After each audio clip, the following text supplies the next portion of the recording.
Hi, Ashland Middle School. This is Mrs. Moravchik coming at you from my house. And I've got a couple of buddies here helping me out. This week's choice board is about biking. So I'm just going to talk to you a little bit about a couple things on a bike, and then I'm going to have lots of options for you to link up on the choice board. So don't be afraid to try a couple of those things out. Maybe it'll have a little bit of information that you didn't know. Some of it's going to be involving how to change a flat tire. Other things are about climbing and descending and just getting into maybe mountain biking if you've never done mountain biking, single track riding, those kind of things. So I do a lot of mountain biking and road biking in the summer. I have done a few Schwammergen fat tire races, a marathon on a mountain bike and a half marathon on a mountain bike. And then I also do triathlons in the summer. So I spend a lot of time riding bike. It's my favorite workout in the summer. I like to run too, but biking just kind of releases all that, maybe the running miles and stuff on your legs. So it kind of helps you feel a little bit better, changing it up every now and then. So a lot of you have been telling me how much you've liked biking. So that's why I decided to do this this week, to be the biking as the focus. So a couple things I want to talk about is you don't have to have a fancy bike. You can have a bike that was handed down to you from your brothers or sisters, or maybe your aunt and uncle. The one thing is it should kind of fit you. I mean, if you have to ride a bike that doesn't fit you, you have to do what you have to do. But if you have one that's your size, it works a little bit better to try to, be able to ride comfortably. The main thing is the seat height. The seat height should be, when you're trying to match up your seat height to your body, is the hip bone right at the top of the crest of your hip bone here should come to the top of the bike seat. Obviously, this is not my bike. That's my daughter's bike. So if I were to go get my bike,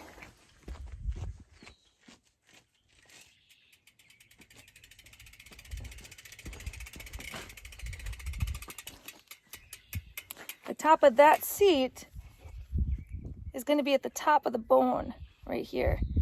And mine's just a little bit shy of that because it works good. That's just a kind of a measurement, a key measurement to start. When your pedal stroke is in the bottom pedal stroke motion, right down there, that bottom one right there, if it lines up directly right up here, up straight down, like a straight line, if your foot's on there correctly, sitting correctly, there should be about a 30-degree bend in your knee. And that's how you know you have enough seat height. So every bike seat is different, how you need to loosen to be able to adjust. This one uses an Allen wrench, and you're just going to put it directly in here, and then you're going to untighten the seat like so.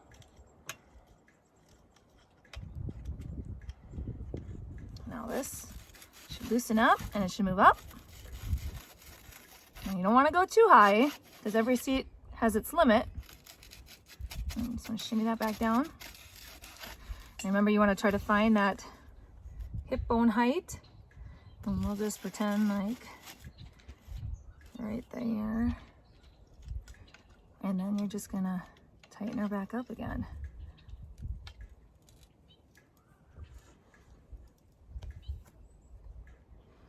Make sure it's really tight.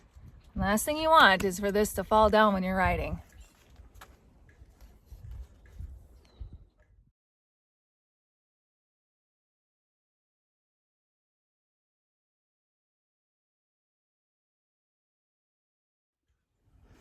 Next thing I'm going to talk about is filling up your tires with air. Proper tire pressure lets your bike roll really quickly and ride really smoothly and avoid flat tires. The narrower your tire is, the more air pressure it might need than if you have wider tires. Road tires, like if you have a road bike, typically will require between 80 to 130 PSI. And PSI means pounds per square inch. So when we say PSI, when PSI is written, it'll be written on the tire right along the edge what the PSI recommendation is for the bike. Like here, the PSI is 65. That's the highest you can fill it. You don't want to go any higher than 65 pounds per square inch on this bike. Mountain bike tires, and this is a mountain bike tire, but it's kind of a little bit smaller tire for a mountain bike. This one, usually they say about 25 to 35 for that, so this is a little high. 65 psi is a little high on the mountain bike tire. So I would ride a little bit lower than that. A hybrid tire is from 40 to 70, and I'm guessing this is more of a hybrid tire, and that's why that's 65. My mountain bike tire is more of a wider base, so it's got probably around, I usually ride between, I would say 25 to 30 psi on mine, depending on the conditions too. So to fill this tire, the nozzle here is different on every bike too. And this one, if I untwist the nozzle here, and I already did already, so it's flat, I release air if you push down, and all the air comes out. Okay, that will allow you to then put on your pump nozzle, and then you just press up there, and it's got it locked into place. All right. And then you're going to use your pump, and you're going to hold on to your feet here, and you're just going to pump it up with air. Now this one has a gauge right here, so I can judge how many pounds per square inch are going in. A long ways to go, so I'm going to keep pumping. Takes quite a bit. And some people can just press on it and know, okay, I know where I'm at. You know, I've gotten to the point where I can kind of do that through the years. But it's good to have a gauge to see, so you know. And I wouldn't go as high as 65 with these. I would stay more on the 45, 50. And we're not that far yet. This one's pretty low.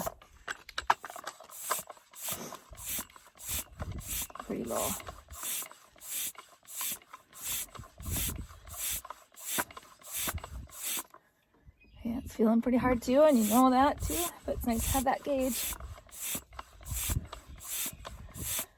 And we're about where we should. Now to release, I'm going to pull straight up. All right, now it's not gonna leak unless I press down on that until I twist it shut, nice and tight. All right,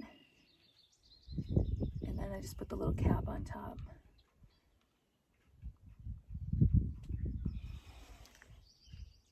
And that's that. Same with the back tire. It should be good.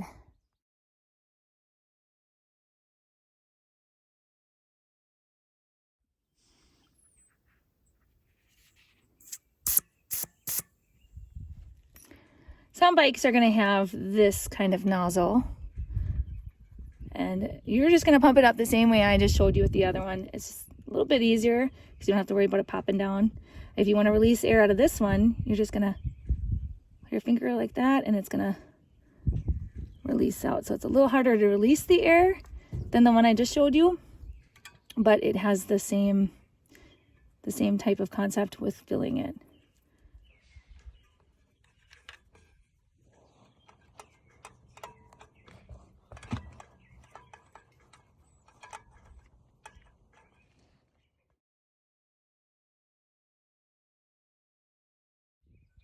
Another really important thing when you're biking is wearing a helmet. And I've got a black one, but I also have a really bright one. When I'm riding on the road, I use this one because I want to eliminate any chance for a car to hit me. Most people are pretty good when they're driving their cars and they see a bike, they'll get over and move over and give you some room. But sometimes people aren't really paying attention, and if they don't see you, you could get hit, and it happens a lot. So I use a very bright colored helmet, and I usually ride with a very bright shirt if I'm riding on the road. If you're out in the trail, on the mountain bike trails, it's a little bit harder to get hit by a car unless you're on a dirt road. So I do a little bit of dirt road riding, but I also do trail riding. So that's off the beaten path. You only have bikers out there, but hey, another biker could hit you too if they're not paying attention and they see you. So bright colors are never a bad idea. All right, so definitely wear a helmet. I also, when I'm biking out in the woods, I'll bring some bug spray. That's a good option too, because the mosquitoes and the flies can get kind of bad. Horseflies in the summer can get kind of bad. So I definitely recommend some sort of bug spray. You can use your own made. Some people have homemade bug sprays that are really good. Essential oils of some sorts. I've kind of been playing around with those ideas too a little bit.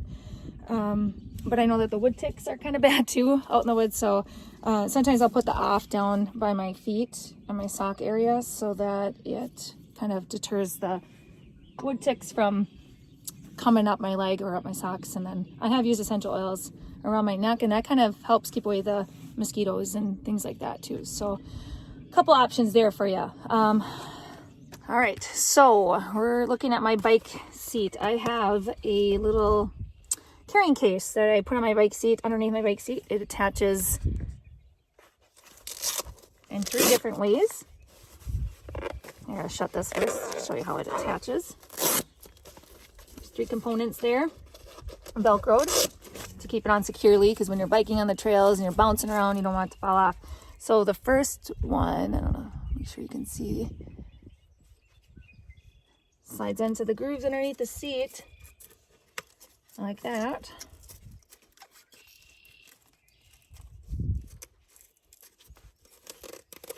And Velcros down.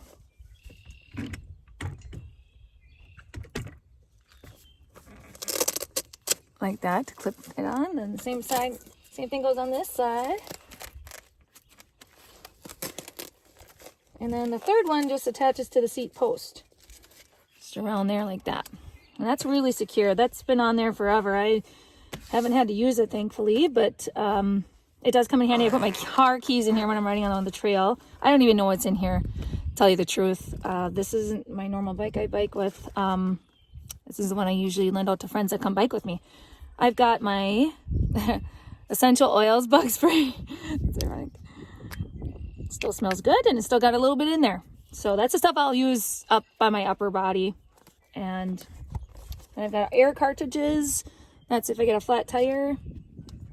And that just hooks to the device. I've got my Allen wrenches for any kind of components on my bike that I need to adjust. It's good to have, handy. And more bike tire flat stuff. And oh, very important, and this is probably pretty old in here, but nice to have nutrition along on your ride.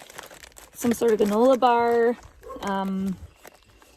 Sometimes I bring a little cutie or a little fruit too. Hopefully I don't leave it in my pack, because that would be bad, but then you can make sure that you have some kind of nutrition in case when you're riding. They call it a bonk. When you bonk, that means your nutrition just went down and you don't have any energy to get you through the rest of your ride. So it's never a bad thing to have a snack, a healthy snack to bring with when you're riding.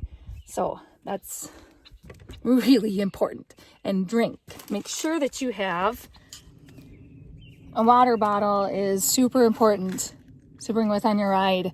And if you don't have a carrier like this for your bike, or anywhere on your bike like that, you can always put a water bottle, like a plastic throwaway water bottle, in your pants if you want, or attach it with maybe a bungee cord across the seat post. There's different ways you can do it. I mean, or right here you can bungee it there, a bungee cord. There's different ways you can do it to make it work, but you got to bring water. You know, I've seen some bikers, they like to use a Camelback, which is like a backpack with water. That works too. But if you don't want to have to pay all the money for that, even just a throwaway water bottle, bungee it to your bike anywhere, or put it, if you have nice elastic pants, you could always put it in the back of your pants. That usually doesn't bother me too much if I have something like that going on. But yeah, water, super important. Hydration is key. So the other thing that you probably need if you're riding pretty far, or just doing more mountain biking, like off trail, is some sort of eye protection, sunglasses. I am a little upset because my dog decided to take these as I was doing this video and chew them. Luckily they're just from a gas station, pretty cheap ones, so I'll get over it a little bit faster than I would if it was some pretty fancy ones. But these have yellow lenses, because I find that when I'm trail riding, I really like the yellow lens because it kind of brightens up my surroundings a little bit, so I can see like debris on the ground, stuff to avoid, like big logs, a little quicker than if they were darker sunglasses meant to protect from the sun's brightness.